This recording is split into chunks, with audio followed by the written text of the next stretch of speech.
Hi friends, welcome back to my channel on statistics. If you are seeing my videos first time, then do subscribe.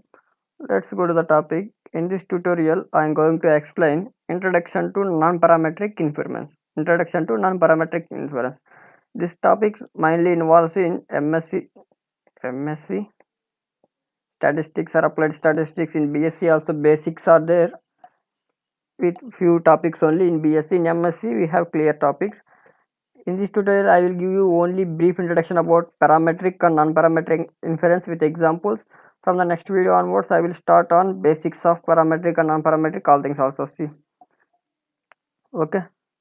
First, we can see what is the parametric and what is the non-parametric. See, a large portion of the field of statistics and statistical methods is dedicated that data where is the now distribution is known. Okay. What this point says, for example, if you take the example of in parametric, we all are know that well defined definition, let x1 x2 and so on xn be a IID random samples from particular distribution, for example Poisson with lambda. Okay, this is the example of parametric. Okay, parametric example. But you can take the non-parametric, we don't know about this data set following particular distribution. That time we are saying that we are just assume by taking all the statistics and probability integral transforms, all things also we can discuss step by step. Okay, this is the just literal meaning. Okay, sample of data where we already known or can easily identify the distributions are called parametric. Yes, I already tell this example. Often parametric is used to refer to data that was drawn from a Gaussian distribution. In common usage, data in which distribution is unknown or cannot be easily identified is called non-parametric. Means if you take the example of chi-square, in chi-square goodness of it, we don't have any parametric, that is not comes under non-parametric inference. Then t distribution, f distribution, these all things are non-parametric inferences. We can discuss details also. Okay, in case where you are working with non-parametric data, specialized non-parametric statistical methods can be used that describe all information about the distribution. As such, these methods are often referred to as distribution free methods. Yes, these are chi-square, t, f, and Kolmogorov, all things also, run test, median test, all things also we can discuss with examples also. See, now we can see what is the brief introduction about parametric data and non-parametric data. I already told you parametric data means it depends upon some parameters. If you take any example from the parametric data in estimation also or in testing also, the easily by definition, what is definition, let x1 x2 and so on xn be IID random samples from a particular distribution. For example, I am saying normal distribution with mu and sigma square, a sigma square is known or sigma square unknown, mu unknown, mu square unknown, all these all things are the parametric distributions. Okay, parametric data is a sample of data drawn from a known data. Known data means, okay, we know already the distribution of that data. This means that we already know the distribution or we have identified the distribution and that we know the parameter of the distribution. Often parametric is obtained for real value data drawn from a Gaussian distribution. This is useful shorthand, but strictly this is not entirely means when you large sample increases, automatically our sample goes to the normal distribution. This is the Gaussian distribution means normal distribution, we all know this. Okay, if we have parametric data, we can use parametric methods conjugating with the shorthand of parametric meaning of Gaussian. If we have parametric data, we can use harness and anti-shoot. These all things also the related to the parametric. By the parametric method, what we get, summary of statistics and correlation between the variable significance as per comparison means in the testing of hypothesis.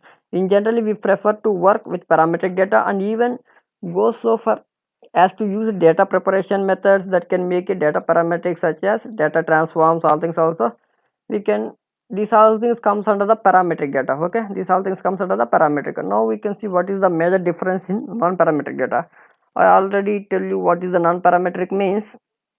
Here we don't have any parameters, but we are just assuming the, we can take the sample values. For example, I have x1 x2 x2 and so on up to x5. I have my 5 random samples. Okay, then I am assuming that these are following 5. For example, I will take the example of chi-square. I am assuming this data coming from Poisson distribution or binomial distribution. Okay, for goodness of it. Okay, for goodness of it, my H0 is this data coming from Poisson distribution. My alternative is not from this distribution. Then I will apply test statistic of chi-square. Then I will calculate all things. Also, this is the example of non-parametric data. If you take Kolmogorov here, what are the main basics of non-parametric means? We need skills in probability, then order statistics, then probability integral transforms and ECDF. Okay, these all are the main basics of non-parametric. We can discuss it each and everything. Okay, data that does not fit a known or well understood distribution is referred to as non-parametric. Yes, data could be non-parametric for many reasons, such as data is not real valued but instead an ordinal interval. Ordinal interval means qualitative. Okay, data is real valued but does not fit as well understand shape. Data is almost parametric but contains outliers, multiple peak. These are the comes under the shape parameters. Okay, there is a suite of method that we can use for non-parametric data called non-parametric statistical method. In fact, the most parametric methods have an equivalent non-parametric version. Okay, in general, the finding from non-parametric methods are less powerful than their parametric counterparts, namely because they must be generalized to work for all types of data. We can still use them for inference and make claim about the finding results and all things also. In case ordinal and interval data, non-parametric statistics are the only type of statistics that can be used for real valued, and non-parametric statistical methods are required for applied machine learning. Okay, applied, this is, it has a big role in machine learning and artificial intelligence, all things also. Okay, now we seen what is the formal definition, what is the formal definition difference from parametric non-parametric. From the next video I will mainly explain basics of non-parametric. Okay, what are the some basics of non-parametric means? First we need strong skills in probability and distribution theory. Probability and distribution theory. After that we need skills in order statistics and tolerance limits. Okay, order statistics, tolerance limits, then ECDF, empirical distribution function, and CDF, all things also.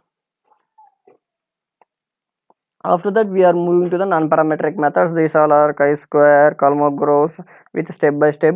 Okay, thank you for watching. This is just introduction video. If you have any queries, you can contact me.